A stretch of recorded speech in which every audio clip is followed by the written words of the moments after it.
drive into the province of Mayabeque. Eminentemente agrícola, pero tiene muchas industrias. Mainly driven by agriculture, but mostly industrial, he says. It's one of the two newer provinces created by the Cuban government in 2011.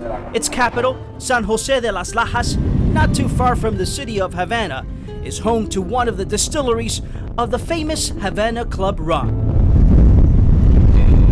As we make our way through, we stop to fill the air in our tires.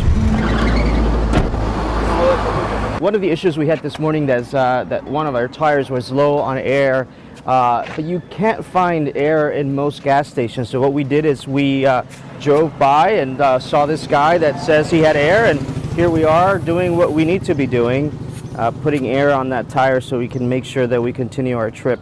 These are folks that do this for their own business and make some money by providing air to folks like us. From this point, we drive to Artemisa, a small province near Havana, also created recently.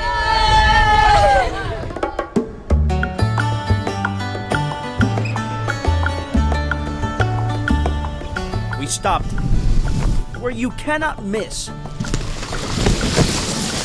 the endless sugarcane crops. You also cannot miss how Cubans live in this province. After driving through several neighborhoods for quite some time, we asked around and were told El Paladar del Gordo was the place to eat. Paladar is the name Cubans use to talk about restaurants they run from their homes. For this family, this is their pride. A hut with 2 tables and a bar, soaked by the pouring rain that easily snuck through its roof, made of palm branches.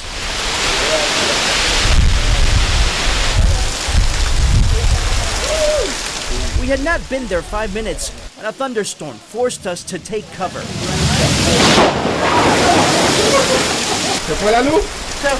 Our photojournalist Mario Alonso asked if they've lost power. They say yes, laugh about it, and continue cooking. They keep molding the mix to make the croquetas, some ready to be served. Our guide Felipe and our producer Michelle watch as the rain keeps coming. The downpour continues, and so do they. With the help from a small battery-operated lamp, they're thankful their gas stove still works. When the lightning and thunder stops, we'll get power back, they say. Sometimes it's quick, sometimes it takes a while.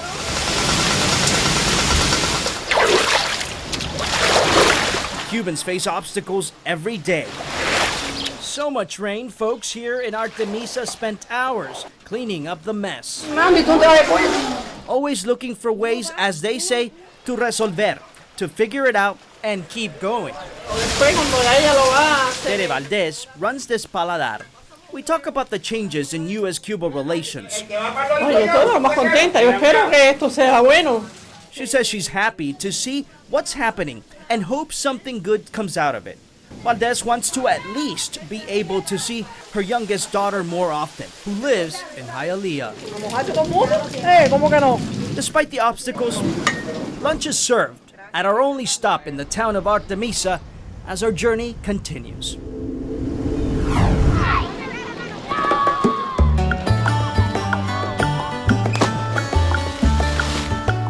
Shipping containers is what you see coming into Mariel.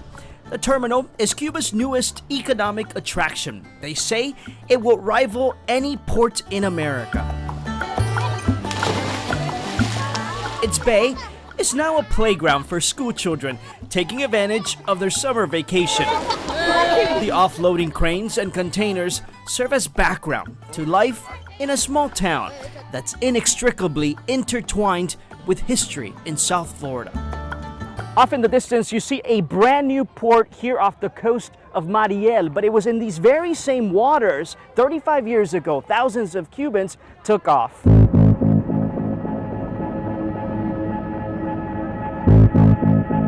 In 1980, Local 10 documented the migrant crisis. Fidel Castro, then in charge, allowed Cubans to leave.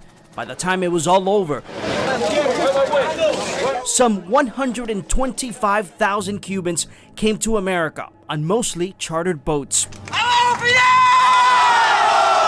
Yo reclamé a 80 de familia. Roberto Damas is a Cuban exile who decided to rent a boat with hopes he could bring back 80 relatives. Damas, once a political prisoner in Cuba who fled with his family on the Freedom Flights in 1970, found himself going back to Cuba. He and several friends split the $45,000 cost to rent a 65-foot boat.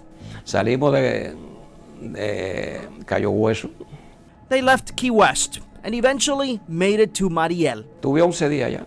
11 días. 11 días pasando hambre y durmiendo en el piso del barco. 11 days waiting with little to eat and sleeping on the floor of the boat. Eso fue una tortura. A torturous experience, he says. Remembers having to pay off Cuban officers so he could get his family members on board. Trajimos 156. They brought back 156 migrants, but only 3 were family members. Mi hermano, la señora y mi sobrina. He brought back his brother, his brother's wife, and their daughter. The rest were strangers. A small percentage, we later learned, had just been released from prisons. Some mentally ill, others Castro wanted out.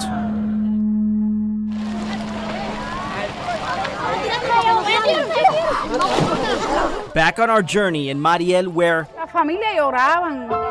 Nancy Limas Diaz remembers families sobbing as relatives left. She recalls seeing hundreds of boats. La gente, que se le fue la familia. Felicia Vasquez Hernandez says it was tough to see folks watch as families left because we knew, says the 80-year-old, they were not coming back.